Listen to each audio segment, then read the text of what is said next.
Hey everyone, and welcome to open class number 2. Hope you're doing really well. And for those of you who are unused to me saying open class, I just decided last week to change it from Ask Dial to open class to really emphasize that this is a school. Everyone who is tuning in here, leaving a comment, who's just listening, who is participating, etc. Everyone I consider a student and a teacher, really.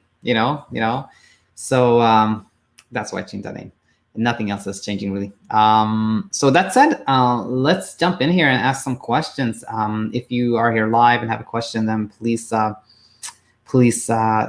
it in the comment section, and I'll get to it maybe right there and then, or maybe later on. But yeah, that said, let's answer some questions here. As always, nothing is medical advice, just general thoughts and comments that I hope will help anyone that's tuning in. So with that said, let us start with a question, or a couple of questions really, that came in via Facebook from Jacquelyn. Let's read this. I need help really bad. I just had my daughter in March. Since then, I have had horrible anxiety and health anxiety. I can't sleep at night. I lay in bed and I hear ringing in my ears like crazy, and it won't stop. I've been checked by ENT. Everything was fine. I'm having balance issues during the day from hardly sleeping. I just lay in bed and nothing happens. Then I freak checking clock because I know I won't sleep. I dread going to bed. I fear going in there that if I do sleep, I'll die in my sleep. I don't know what to do. I'm at my wit's end. Please help me, please.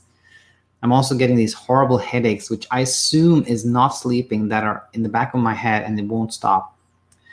I'm a mom of 3 and really need help. I'm averaging about 2 hours per night, if that, and my doctor started me on Prozac 10 milligrams to help the obsessive thoughts of health anxiety. The lack of sleep has been causing me to have balance issues and to obsess over every feeling in my body. And Jacquelyn sent apart from a notebook where she describes everything she's feeling: hair loss, pain in the temples, pain in the back, pain going to the neck, loss of balance, weak legs, bruising, tiredness, confusion, insomnia, forgetting things, etc. So I want to say first and foremost, Jacquelyn, I want to say thank you for reaching out and sending this message.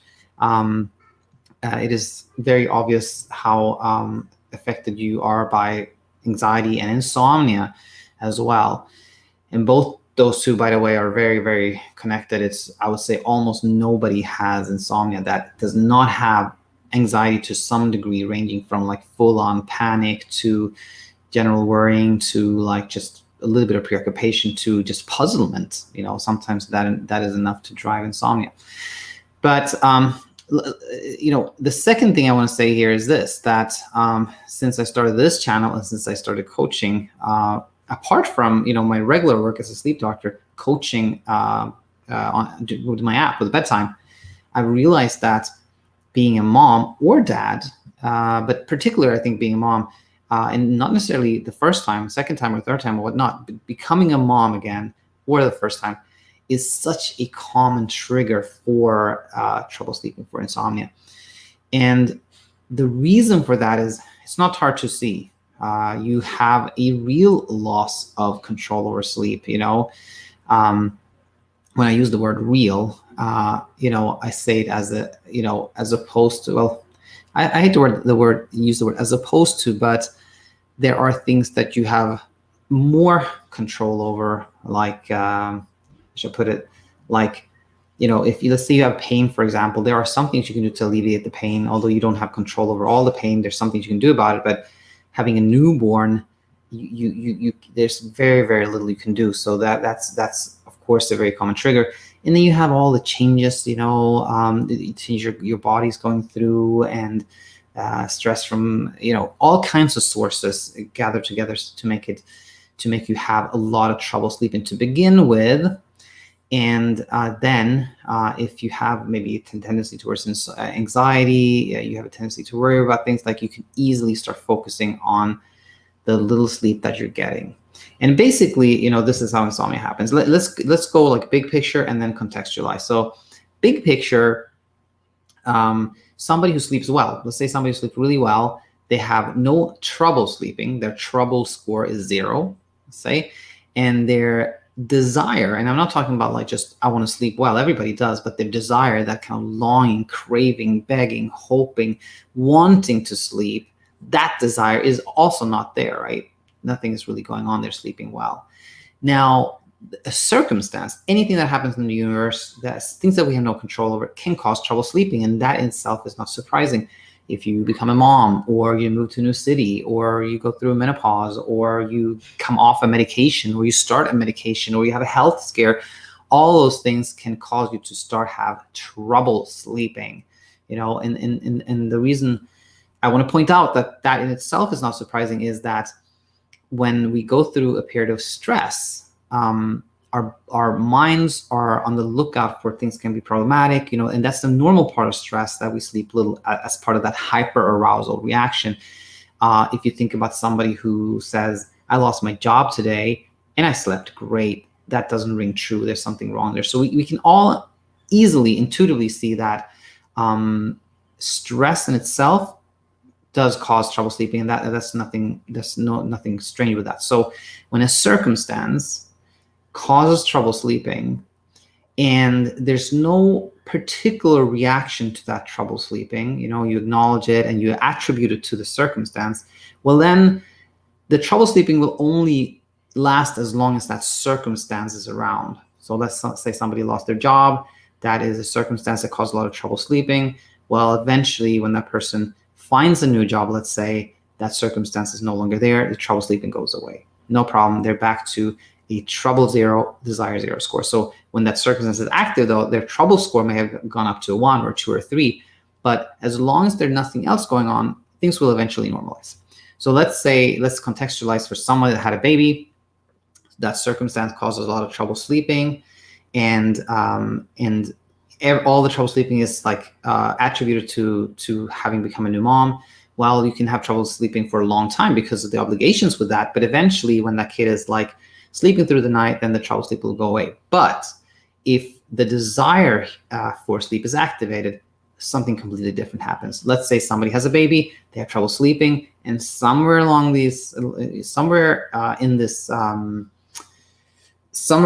the midst of having trouble sleeping, that thought pops up that there's something really wrong with my sleep. I have insomnia. I'm sleeping extremely little. There's a problem here. The desire score has gone from, let's say, a 0 to 1. All right. And now here's the thing. When you start having that desire for sleep, the longing, wanting, hoping for sleep, that tension, if you will, that pressure that builds to sleep causes more trouble sleeping. So now our trouble score goes from 1 to 2. That trouble sleeping causes a stronger desire for sleep. And then that stronger desire causes more trouble sleeping, and then more desire, more trouble, more desire, more trouble, more desire. And then you have this ongoing insomnia.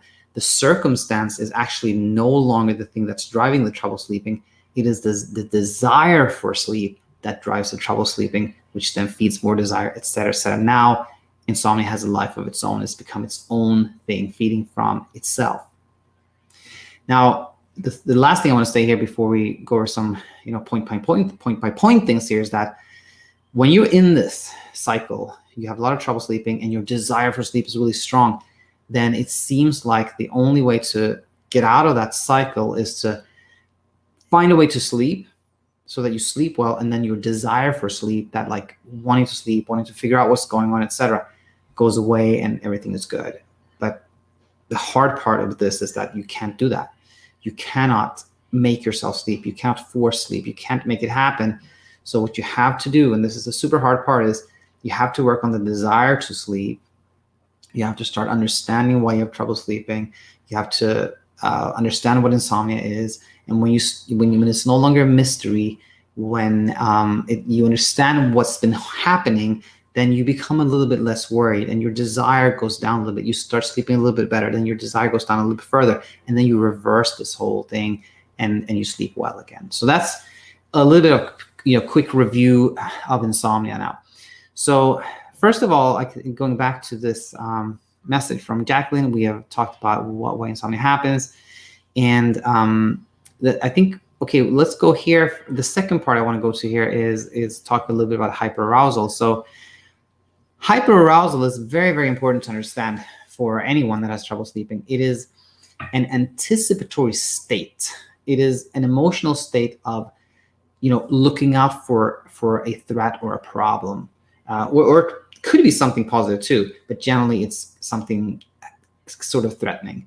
So when we are in that state, of hyperarousal, our senses are really on like hyper drive for a very understandable reason. If you're out camping and we hear some noise and we think that could be a grizzly bear, we're supposed to really pay attention to everything we hear, see, smell, feel, etc. Now, when it comes to insomnia, the confusion is that there's no real threat. There's no physical, tangible threat out there. We have developed a notion that lack of sleep is the threat. That's the grizzly bear. There's a little confusion there. But the brain does the same thing it does if there was a grizzly bear around. It activates that fight and flight reaction, and we become hyper aroused. And now, again, we're in that mode where we're like thinking a lot, where we're hearing everything, feeling everything, like seeing everything. We're paying attention to everything. And in that hyper aroused state, you can feel things that you normally wouldn't. Every little twitch, every tingle, every sound, every noise, everything becomes like really, really emphasized. And the hyperarousal itself can like make you really jumpy, and you can pay attention to all like the tensions you have, the pain, the numbness. It can do all kinds of things. So hyperarousal, very, very important concept to understand for anyone that has trouble sleeping. And now I'm saying it again, like for everyone out there, like talk to your doctor. But I want to say that the ringing in my ears, we hear that a lot here. We hear a lot about like visual changes on this channel. Dreading going to bed, of course, when that literally you're afraid of being awake all night. So it's very common that you're afraid of going to bed, etc. And now, another thing I want to really spend time on here was this one. What I call like what I've come to call the primary attachment, if you will, the thing that really drives that desire for sleep, if you will, is a strong attachment to sleeping a certain amount. That person who sleeps well is really unattached. If they sleep little or a lot, they neither triggers a strong emotional reaction. But when you have trouble sleeping, you are really attached to sleep. You want to have it, right? Now there can be secondary attachments, and that is that when you're not only wanting to sleep per se, but there are things that you want to achieve by sleeping well that now also you're very attached to. And that could be things like just general wellness, or you're afraid of a health outcome, or you think about your skin quality, your looks, your appearance, and things of that nature. And that's very natural. It's very common to have those, what I call secondary attachments, but they become problematic because not only do you have like that pressure, that drive, that desire to sleep, for the sake of just sleeping because you're confused, you lost control, but also you have these secondary attachments that increase that pressure. So you're thinking, if I don't sleep, not only will I feel really tired, but also my skin is not going to look good. I might lose hair. My balance is going to deteriorate. My health is going to deteriorate. So the important thing with those secondary attachments is to really educate yourself about sleep and understand that despite what you hear, there's never actually been any studies or evidence showing that little sleep causes any health problems, or that it causes problems with skin tone, or it causes problems with hair loss, or that it causes health problems, or anything like that. And it may seem really, really hard to even start to think in those terms, but remember, the more you are attached to those secondary attachments, the more you're attached to sleep, the more pressure it builds, the more the desire it builds, and the less you're going to sleep. So I hope this definitely served to kind of understand in real broad terms what happens with insomnia. And you may now answer, okay, like I think I get the picture, but what am I supposed to do? Well, the first thing is education. I think you can spend time on this channel learning about insomnia. You can talk to a CBTI therapist. You can,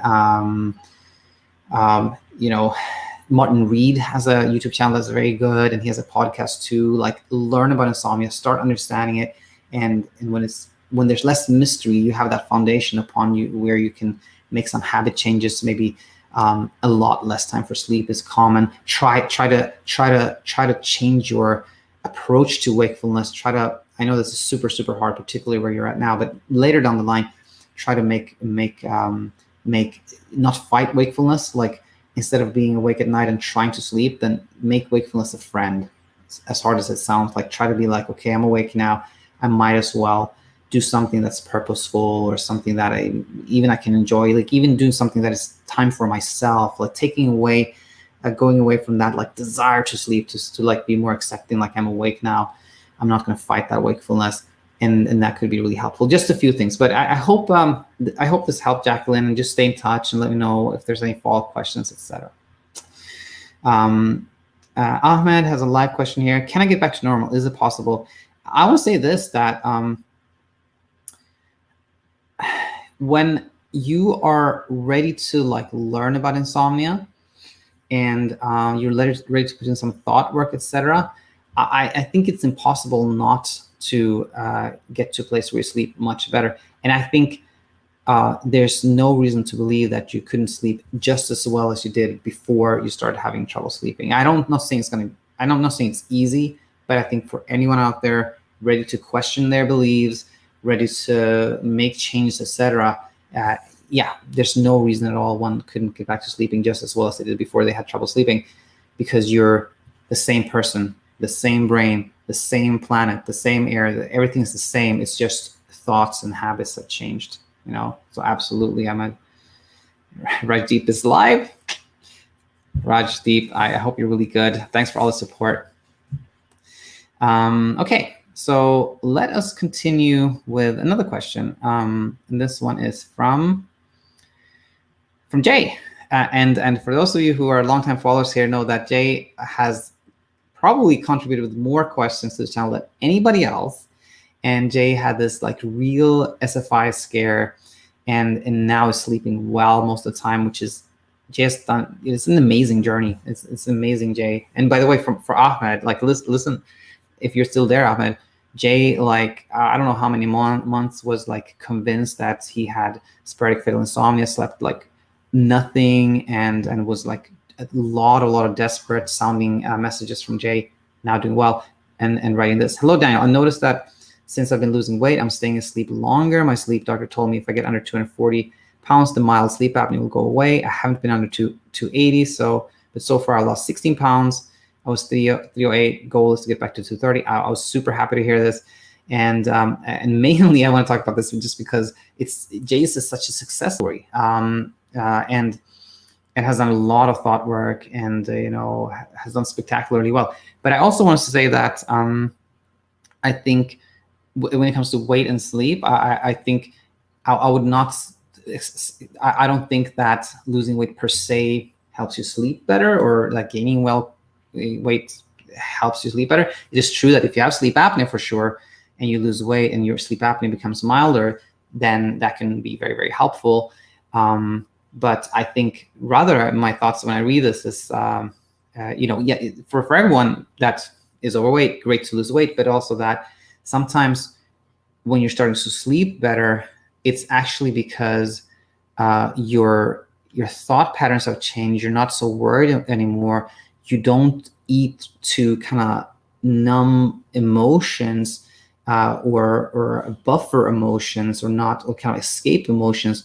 You're overall just more calm and happy, and you have bandwidth to take better care of your health, and etc. So I think when I read this, Jay, to me it was like just somebody who's doing overall better and better and better. I was super happy to hear that. All right, Jay, stay in touch, of course. Okay, Moses had a question here that I was excited about. It was a different question. It was not an insomnia question, and actually I was excited about it because I think it gives us a chance to show that a lot of the ways a lot of things we talk about here on this channel for the purpose of getting to a place of better sleep, it really applies to so many other places in life too. So let's read this comment from Moses on Insomnia Insight number 268. In CBT, what is the rule regarding to core beliefs? Like, I have this core belief that women don't like me because I'm not good enough, would a rule be to work out, read books on attracting them and dressing better? Like, is that aligned with CBT? Well, I think the kind of traditional CBT approach to this, if your belief is that women don't like me because I'm not good enough, then the CBT approach would be, well, are you sure about that? And the CBT approach would be to kind of like find evidence for and against that and really challenge that belief. And a therapist would guide you in the direction that is most favorable to you, which is to find evidence that counters your belief, because that belief is not helpful to you. It doesn't feel good to think that I'm not good enough, of course. Now, the thing I think is very true with kind of the CBT model is that some core beliefs can be really, there's a reason that they're challenging to change. And the way I think of it is this: like if you use insomnia as an example for a second here, a common core belief is that I can't sleep. I've lost the ability to sleep. I just can't sleep. And if you had trouble sleeping for a long time, that can really, really feel true because you held that belief for such a long time. And then the problem becomes, let's back up a step. The reason that core belief is there is like a safety thing, that some part of your brain has identified that lack of sleep is a threat, and then it maintains this core belief that I can't sleep, it's a problem, so that you keep working on it. It doesn't lose track of this potential threat. It's like it makes you kind of keep working on it, keep your eyes on this potential threat. And now that makes it very hard to change core beliefs, because if you, for example, think I can't sleep and you have a night where you sleep very little, then it's like, yep, confirms it, I can't sleep. And that's because the brain wants to maintain that belief because it wants you to do something, wants to make sure it's not missing out on something, right? Now, on the flip side, when you have a night where you actually sleep more than you normally do, then the brain does this thing where it explains it away. It goes into like, I slept yesterday, but that's only because you were so exhausted. It's only because you took this medication. It's only because this and that, because it's striving to like maintain that core belief. And I think you can have the same problem when it comes to thinking like women don't like me because I'm not good enough.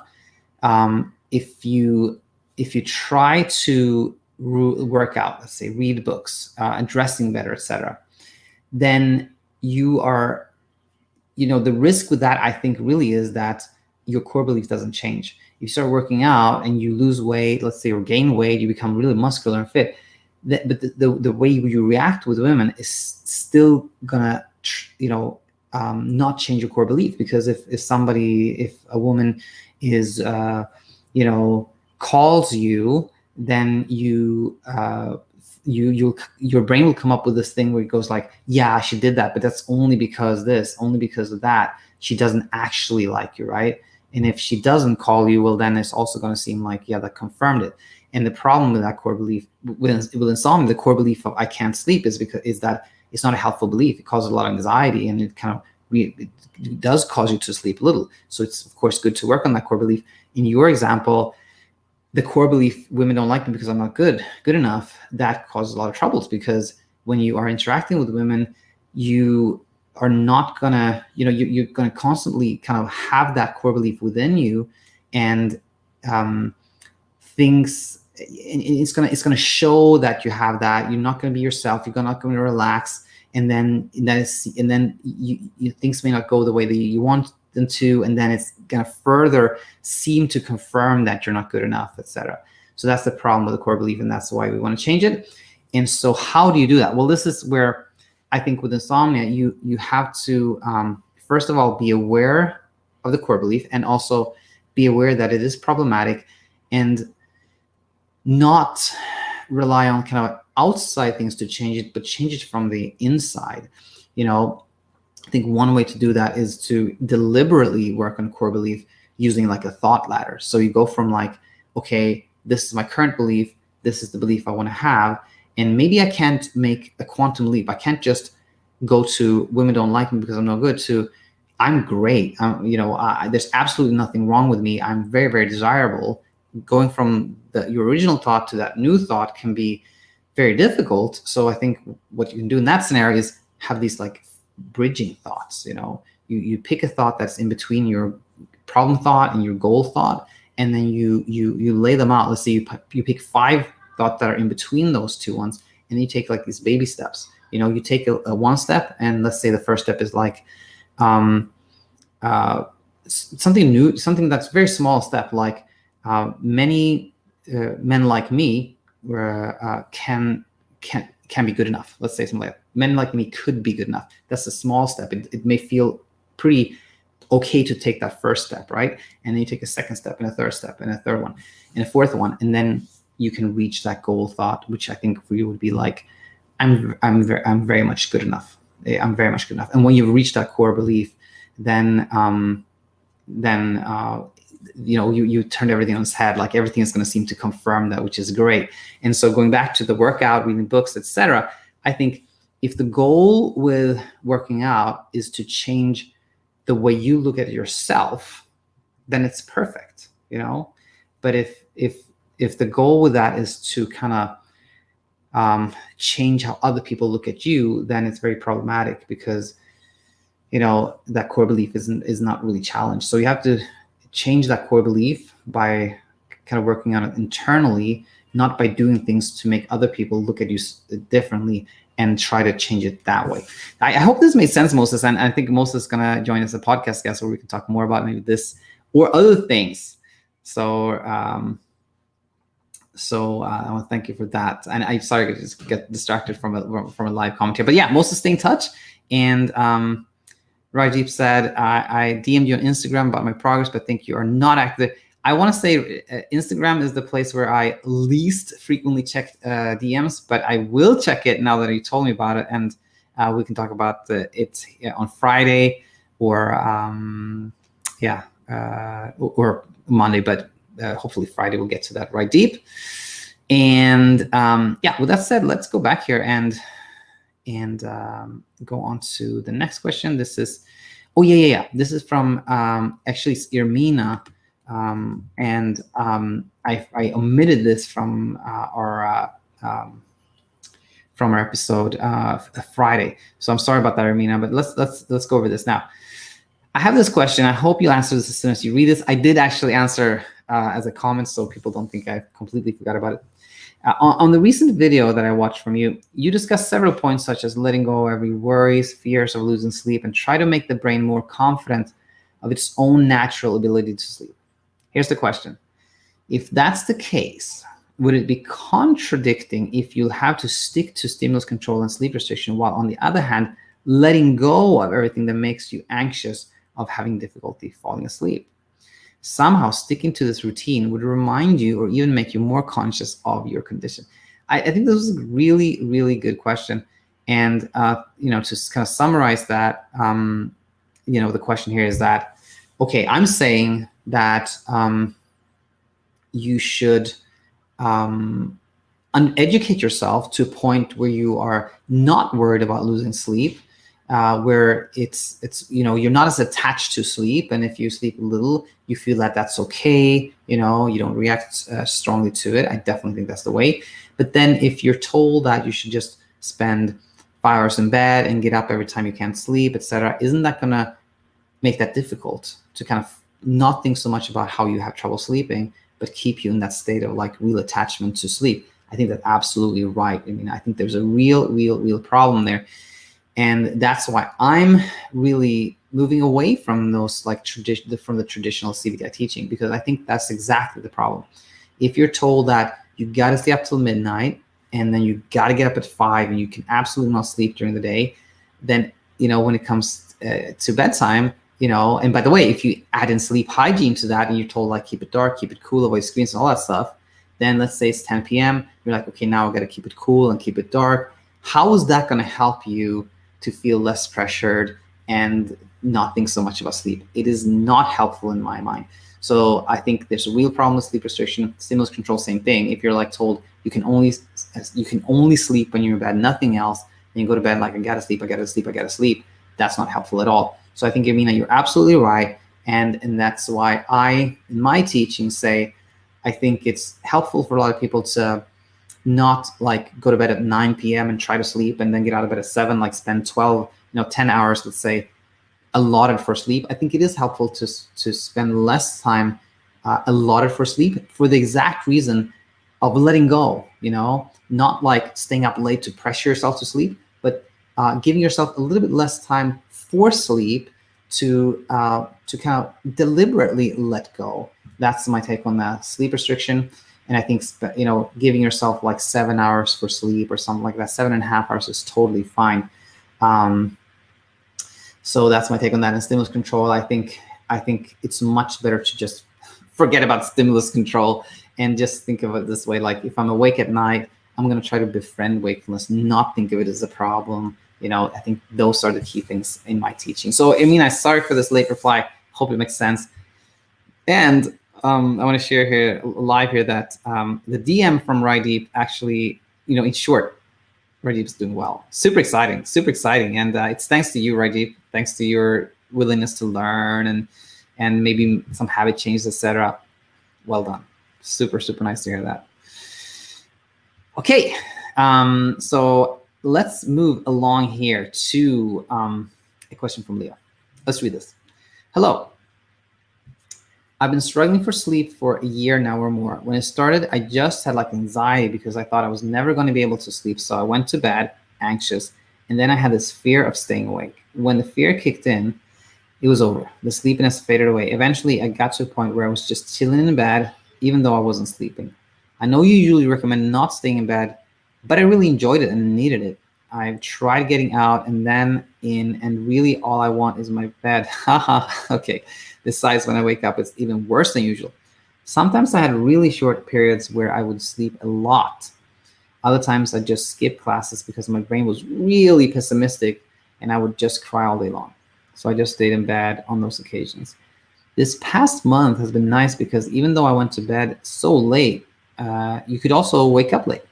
But I've been trying to move my sleep schedule to an earlier time for convenience, and my brain apparently does not agree, and it's got to a point where I'm so asleep I can't even listen to what it's saying to me. It's been my only way of solving problems with sleep, and now I just don't understand what's wrong. I'll be in bed for 6 hours just chilling, and I won't sleep. I know I'm not asleep because I feel the blood in my ears and my brain like releasing all the tensions from the day, so I really don't know what to do. I think I'm doing all that I can by relaxing and enjoying, but I'm starting to think that this is a problem that could be out of my reach. Maybe I'm just a drama queen. LOL. Thank you for reading my story out, Leo. Leo, I'm glad you're in touch, and I think there's some really important things here to talk about. Number one is I think early in my my time here on YouTube, I was my thinking was very much like traditional CBTI, where I said, well, if you can't sleep in bed, leave the bed, etc. I very much moved away from that. I think much more that when you spend time in bed and you're enjoying it, whatever it is you're doing, I think that's good. There's no problem with just staying in bed if it's cozy and warm there. I do think that if you're in bed and you're kind of like just trying to sleep, just waiting for sleep to happen, I don't think that's ever good, because that reinforces that idea your brain has that sleeplessness is a threat and you got to do something with this threat, and it kind of like that trying to sleep always kind of reinforces that fight or flight thing that's going on. So I think trying to sleep, lying in bed, trying to sleep is never good. I think if you're in bed and it's comfortable, you don't want to leave the bed, perfect. Like just try to do something else that at least is neutral or enjoyable. And by the way, if you're just in bed and you're chilling and you're fine with that, you're not frustrated, that's also totally fine. Now, I think the second thing I wanted to go talk about was how you said that being up later and being able to sleep in later you've been sleeping well actually lately. And I think there's no surprise there. I think it's like always, whenever somebody's sleeping better, I always 100% attribute it to less pressure, less effort. If you know that you can stay up late, you can also sleep as late as you want. There's no pressure to sleep, and then when there's no pressure to sleep, sleep comes much easier. But then, things are changing. You know that, okay, you have to start getting up earlier now. And when that starts happening, that kind of pressure to sleep builds in again. What if I have to get up in so many hours? What if I can't fall asleep? What if I fall back in my old pattern? When you go to bed, that tension is there, that pressure is there, etc. And it becomes a self-fulfilling prophecy. And it seems like, oh no, I'm screwed. I can never leave my sleep schedule. If I don't have this flexible schedule where I can sleep in as long as I want, I will never be able to sleep well. I don't think that's the case at all. I think it is just a matter of finding a way not to feel pressured to sleep.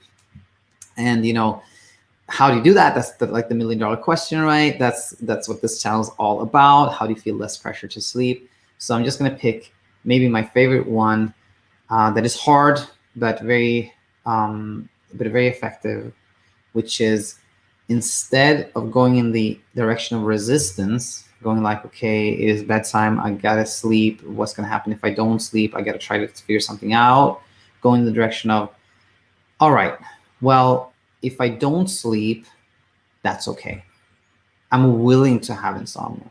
And I kind of like really think about it.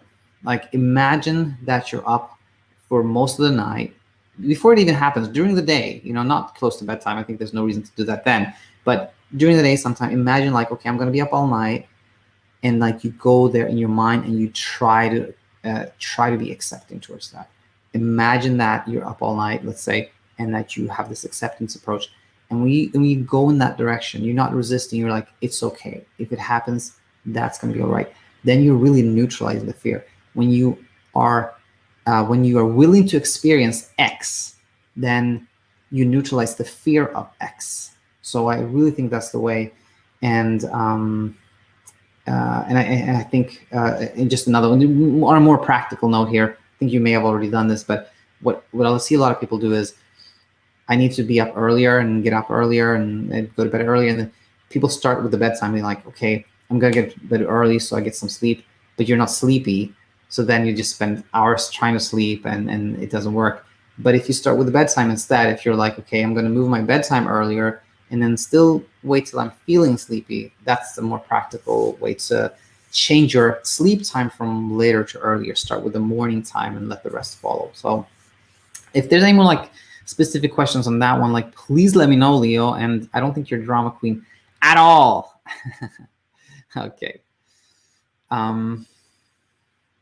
So, okay, Riley, this was a long one. I kind of saved it for last year. And as we go through this email, we'll highlight some things that we can go back to and talk about those. So let's read this. And by the way, Riley, thanks for all the support. Really appreciate it. Riley here. I'm a recent visitor to the channel who's interacted some with your videos. Absolutely. I've also read your latest book, dipped into a couple others, which you talked about. I thought I'd share a bit more of my story and seek some advice on the best long-term solution. I'm a 28-year-old, relatively healthy, type A, upbeat guy with some generalized anxiety. In 2018, a history of both not handling anxiety well and needing to feel in control came to a head with a stretch of frequent panic attacks and depression, during which I had a panic attack in the night. I consider this to be my predisposing factor and my precipitating event. Sounds very true. I met with my doctor as well as a trusted therapist and began some helpful counseling and treatment on sertraline. Sleep disturbances following this panic attack, primarily sleep insomnia, lasted for a few weeks. I found myself somewhat obsessed over this, as I know many people with insomnia are Googling the article after article, trying to find out when it would be over and I'd be back to normal. My desire for control found these sleep disturbances incredibly frustrating and defeating.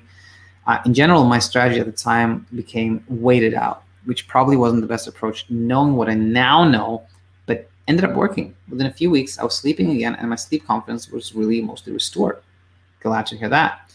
What I didn't learn to do was truly manage my anxiety well. Over the next couple of years, I found other ways to cope, pushing it away. Right. Some nights I began to believe that some alcohol before bed helped. Even though I wasn't struggling with insomnia at the time, I began to, as you say, seed some of my sleep confidence. A month ago, I knew I wanted to make some positive lifestyle changes. So I made the decision to eat better, stop drinking, and start rigorously exercising daily. the first week, I felt incredibly free and hopeful, but my sleep suffered off and on for a week and a half. I would toss and turn in light sleep, sometimes paradoxical insomnia, until 4 or 5 a.m. When my let's see, let's mark this off. This is something we can maybe go back to. I would toss and turn in light sleep, sometimes paradoxical insomnia, until around 4 or 5 a.m. when my heavier sleep and REM sleep would kick in for a few hours, thankfully. During the day, I was groggy, my mood was haywire, but I felt incredibly hopeful. Following all the bad advice on the internet, I started doing all the pointless sleep efforts, melatonin, hot baths, valerian tea, CBD. I began to read about CBT. I wondered if this was for me. I downloaded another coaching app after reading reviews. The second I logged in, my coach in the chat was asking me if I was comfortable with a 5-hour sleep window. This suggestion jarred me. In hindsight, for someone new to insomnia medication, I think this was far too much, a heavy-handed emphasis on the B of CBT and not enough on the C. I decided it wasn't for me at the time. Thankfully, after a week and a half or so, I started sleeping pretty good, well at night, or at least well enough. So I moved on. This lasted for a couple of weeks. At the beginning of last week, I had a couple of nights of poor sleep out of the blue. This scared me. I thought I was already done with insomnia. That's when I found your channel. And wow, your combination of medical know-how, experience, understanding tone was so helpful to me. And I dove headfirst into your videos, then your book. The message through all of your material of letting go, stop trying, resonated deeply with me and hit at the core of my anxiety, which was a hard time letting things go and struggled a lot with performance anxiety. I started sleeping much better, going to sleep quicker, not being bothered by any awakenings. Where am I at now? Well, Tuesday I was anxious during the day, but at night I slept great. Yay! Last night I had a great casual evening with a few friends. Wasn't anxious at all at bedtime, but then wasn't tired even at 2 a.m. and I tossed and turned until around 6 a.m. when I finally dreamed for a few hours. So weird. Today I honestly feel a bit confused. I thought I've come so far and learned so much. Why the struggle? I feel like sleep is a bit of a start and stop. When I'm sleeping well, I believe all the things that I've learned. When I have a poor night, it's like that takes over my vision and I forget the hours of videos I watched, the books, the hope, and then I tend to do things that I know aren't good, like look at the clock in the night, hoping to see that a lot of time has passed after wake, or stay in bed longer in the morning, hoping I can keep that morning sleep going to make up for the night. It's like some of the lessons are having a hard time sticking. I'm seeing that even in the moments of success, I have wrong sleep beliefs that are still dormant in my psyche. I know the only way to long-term success is a more long-term solution, not band-aids like sleep efforts or even thinking I slept great, I'm healed. I think we can both agree the answer for me is not mainly more education. I've spent plenty hours watching videos, reading books, and I know the answers. However, in the wee hours of the morning when I'm frustrated at my lack of sleep, or in the evening when I have that thought, I wonder if I'll sleep tonight, they often overpower my knowledge. I'm finding that instead of following your set and forget model, I tend to operate my own, obsess about it, and then completely forget everything I've learned immediately model instead. I need a more steady metered approach over time. What do you recommend? Do you think a longer term plan like bedtime is a good idea? Any help would be welcome. As always, I'm grateful for the work you do and there's resourcing you provide. I truly believe the Sleep Coach School is the best resource on insomnia available today. I'll continue to spread the news. Best, Riley. Thanks so much, Riley. I really appreciate it. And I've never seen the channel grow as much as it has in the last month. So that's thanks to you and I think Mick and other people who are spreading the word. And, having read all of this, I was thinking I would probably go like almost like line to line and comment on things. But I can see here that I don't need to do that. I'm totally in agreement with you, Riley, that you have understood, I'm tempted to say everything, but who has, right? We're all learning, but you definitely understood what insomnia is and why we have it and what sleep efforts are, even like confidence seeding,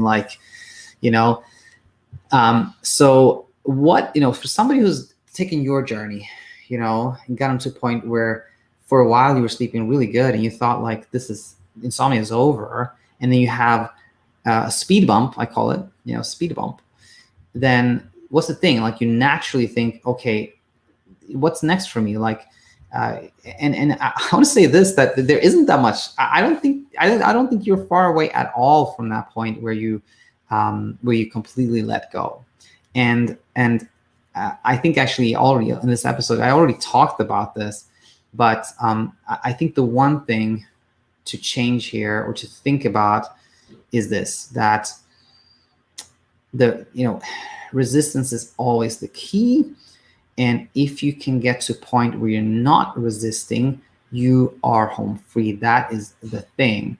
And before I talk a little bit more about that, I just want to say that the pattern of like having these major insights, you're like, I completely understand that there's these things like this eye-opening experience, sleeping better, and then having a completely sleepless night is very, very, very common. It's not strange or unusual at all. And imagine that you've had this belief, like we just talked about core belief earlier in this episode, like you've had this core belief that there's something wrong with you, you can't sleep, there's something off, right? And even though you've understood these things that are like feel like eye-opening, you totally get it. Well, guess what? That core belief takes a while before it's completely evaporated. Or using another analogy, like a radar, like, this sleep has been on the radar. It was this huge thing on the radar for a while, and then it kind of like starts going away. But it takes a while before it's completely off from the radar. So I want to say this, like to just use something I talked about, I think with my wife the other day. I was kind of teasing her because we do a lot of we talk a lot about like philosophies and whatever, and I was like, so Jamie, let me ask you this one. I asked her, so what is the best relapse prevention for insomnia? And she was like, not being afraid of a relapse. I was like, exactly. The best relapse prevention is being okay with a relapse. That is the best. Like when you've gotten to that point, when you are not afraid of having a sleepless night like you did, when you're okay with it, when you realize having that sleepless night, even after a bunch of progress and even after sleeping like really well for 2 weeks, completely normal and expected.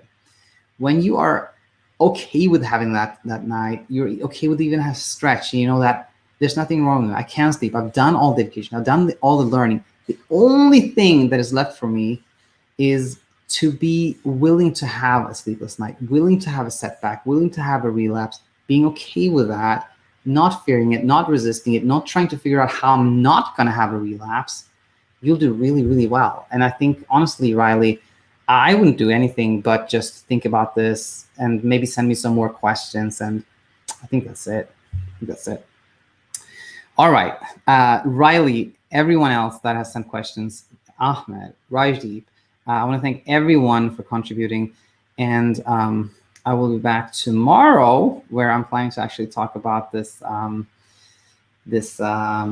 analogy from Neil and about the elevator and the stairs, where Neil said it's like when you start becoming scared of something, it's like you take the elevator. You can become really, really frightened quickly, but getting back to a place where you're not scared anymore, it's like taking the stairs. It takes longer. It takes much longer. There are plateaus there. I think that was a really important insight. And with that said, I want to say anyone that needs a little bit more hand-holding support, etc., I don't think this is you, Riley, but anybody that does want some extra support, etc., check out Bedtime. It's my app on the App Store where I do my coaching. And with that said, thanks everyone again, and I will be back tomorrow. Until then, take it easy.